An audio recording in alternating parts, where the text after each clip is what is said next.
জাঙ্কিয়ার্ড মানে হলো ময়লা আবর্জনার স্তূপ যেখানে রাখে, এটার নাম হলো জাঙ্কিয়ার্ড। তো জাঙ্ক যারা বেশি খায় ওর পেট হলো জাঙ্কিয়ার্ড মানে ডাস্টবিন।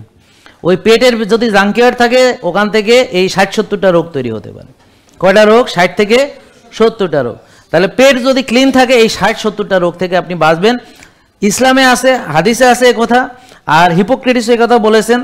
হ্যাঁ, মানে সব কথা হচ্ছে সবাই মনীষীরা এই কথাগুলো বলে গেছেন যে পেট হলো তোমার সব রোগের উৎস। কারণ আমরা যদি খাদ্যটা ঠিকভাবে খাইয়া রোজা রাখিয়া যদি পেটটা ঠিক রাখতে পারি তাহলে আমার অনেকগুলো রোগ থেকে আমি বেঁচে যেতে পারি, এবং এটার জন্য কোনো টাকা পয়সা লাগবে না, খালি মুখটা বন্ধ করে রাখতে হবে।